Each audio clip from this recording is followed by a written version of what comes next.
Hello friends, welcome back to Ashish की पाठशाला। तो आज हम लोग एक नया सीरीज़ शुरू करने जा रहे हैं और इस सीरीज़ में हम लोग कवर कर रहे होंगे जो भी क्लास 12 फिजिक्स की इंपॉर्टेंट डेरिवेशंस हैं उनको, क्योंकि जनरली बच्चों में कन्फ्यूजन होता है कि किस तरह से डेरिवेशन को लिखा जाए ताकि हम अच्छे से अच्छे मार्क्स स्कोर कर सकें फिजिक्स में। तो इसके लिए इम्पॉर्टेंट है कि हम डेरिवेशन को सही तरीके से समझें और उसको एक अच्छे मैनर में प्रेजेंट कर सकें। तो इसीलिए हम अब प्रत्येक चैप्टर का जो भी इम्पोर्टेंट डेरिवेशंस है उनको वन बाय वन अब वीडियो अपलोड करेंगे। तो आप फिजिक्स के जो प्लेलिस्ट होंगे उनमें जाकर उनको देख सकते हैं और इसको एक बार लिखने की खुद से प्रैक्टिस करें तो आपको आसानी से बोर्ड में कोई दिक्कत नहीं होगी। और इसका अगर आपको पीडीएफ चाहिए तो वो मैं डिस्क्रिप्शन में दे दूँगा, तो आप वहाँ से इसको डाउनलोड कर लें। तो चलिए शुरू करते हैं। आज हम सबसे पहले स्टार्ट करने जा रहे हैं एप्लीकेशन ऑफ गॉस थ्योरम, और इसमें भी पहला है कि electric field due to infinite line of charge. इसमें सिंपली हमको करना क्या है वो समझते हैं कि एक इनफाइनाइट लाइन ऑफ चार्ज दिया हुआ है और इसके कारण किसी पॉइंट पे हमको सपोज करते हैं कि पॉइंट पी पे निकालना है, तो हमको पी पॉइंट पे इलेक्ट्रिक फील्ड निकालना है। इसके लिए अब हम डेरिवेशन निकालते हैं कि किस तरह इसका फॉर्मूला हम निकालें। अब हम देखिए वही चीज़ लिखा हुआ है, एक बार हम समझ लेते हैं कि let infinite line of charge q and we have to find electric field due to this infinite line of charge at distance r. यानी कि ये इनफाइनाइट लाइन ऑफ चार्ज है और इस लाइन से आर डिस्टेंस पे एक पॉइंट पी है जहाँ पे हमको इलेक्ट्रिक फील्ड फाइंड करना है। अब हम चूँकि इसको प्रूव करने के लिए एप्लीकेशन ऑफ गॉस थ्योरम पढ़ रहे हैं तो गॉस लॉ का यूज़ करेंगे। तो गॉस लॉ में सबसे पहले गॉस लॉ यूज़ करने के लिए हमें एक गॉसियन सरफेस की कल्पना करनी पड़ती है। तो हम सपोज करते हैं कि यहाँ पे एक राइट सर्कुलर सिलेंडर के रूप में यहाँ पे गॉसियन सरफेस है। मैं ड्रॉ कर देता हूँ।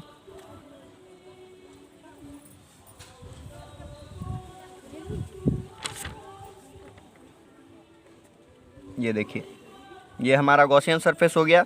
यहाँ पे इसकी लेंथ हम L मान लेते हैं, ठीक है।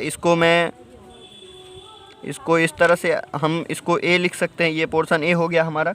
इसी तरह ये वाला जो इसका भाग होगा इसको हम क्या कर सकते हैं, इसको हम B लिख दें और ये हमारा जो है ये कर्व बीच वाला ये हमारा कर्व्ड सरफेस हो गया।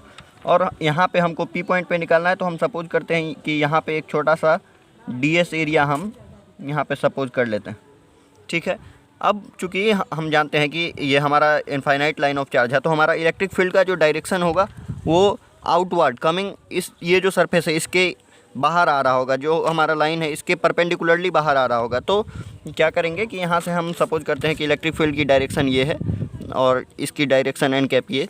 तो हम देखिए अब क्या करेंगे, यहाँ पे हम लोग ये भी यूज़ करेंगे कि हमारा लेमडा जो लेमडा होता है linear charge density, linear charge density.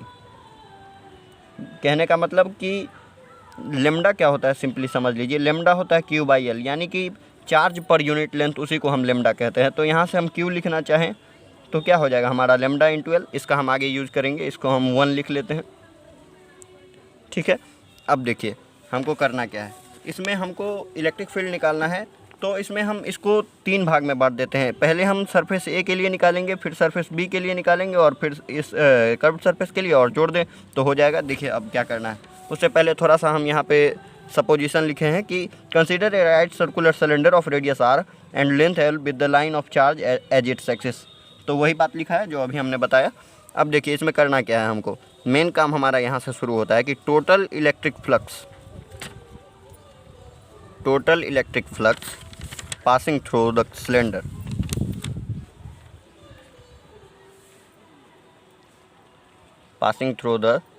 cylinder, अब इसको हम अगर फाई ई लिख लें, ये हमारा क्या हो जाएगा फाई ए, यानी कि इलेक्ट्रिक फ्लक्स ए के चलते, बी के चलते और कर्व्ड सरफेस के चलते, यही होगा हमारा। अब देखिए यहाँ पे एक छोटी सी बात गौर करनी है, और चूँकि हमारा फाई जानते हैं इलेक्ट्रिक फ्लक्स क्या होता है ई डी एस, तो यहाँ पे हम वही लिख रहे हैं और यहाँ पे closed integral E dot D S, क्योंकि हम गॉसियन सरफेस की कल्पना कर रहे हैं तो क्लोज्ड ले रहे हैं। यहाँ पे देखिए ये हमारा ए के लिए हो जाएगा, ये हमारा बी के लिए हो जाएगा और इसी तरह हमारा ये क्या होगा सी के लिए हो जाएगा ई डॉट डी एस। इसको लिख दीजिए कर्व्ड। अब यहाँ पे देखिए जो हमारे काम की चीज़ है, यहाँ से थोड़ा सा गौर करना है कि हम यहाँ पे देखें ई डॉट डी एस, तो देखिए ये हमारा ई डॉट डी एस, तो ई डॉट डी एस हमारा क्या होता है, ई डी एस कॉस थीटा होता है, हम लोग जानते हैं। तो इस हमको ए रीजन के लिए भी निकालना होगा, बी रीजन के लिए भी और कर्व रीजन के लिए भी, सबके लिए हमको थीटा निकालना होगा। तो देखिए आइए निकालते हैं।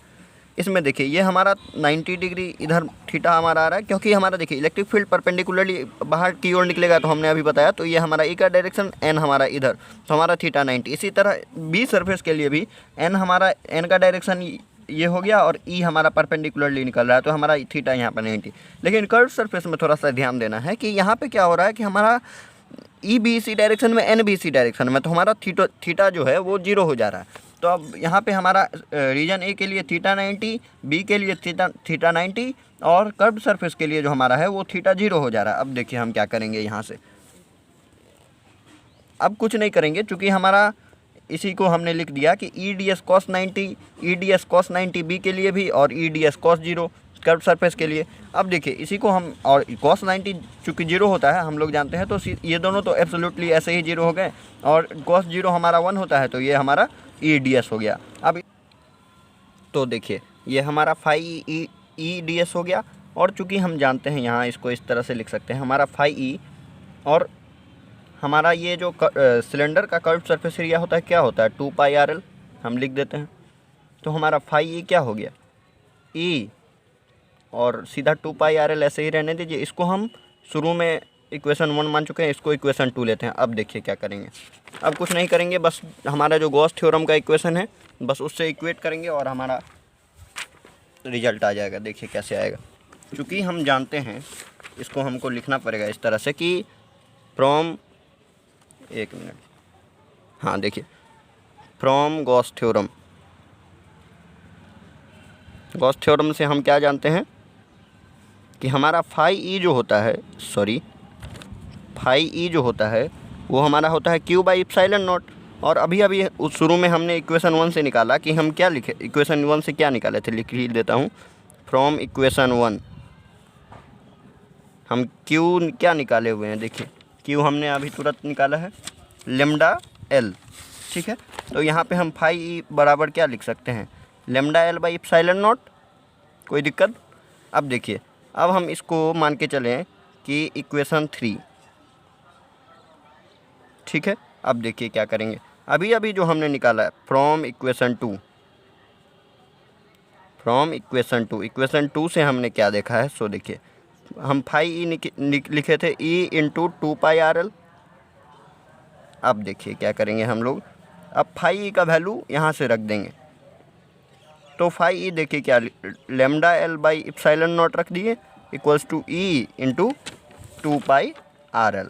यहाँ हमारा एल से एल गया, तो ये हमारा देखिए क्या हो जाएगा, ई यहाँ से हम निकालेंगे तो हमारा ई निकल के आएगा lambda upon 2 pi r epsilon naught, और यही हमारा इलेक्ट्रिक फील्ड होगा इनफाइनाइट लाइन ऑफ चार्ज के लिए।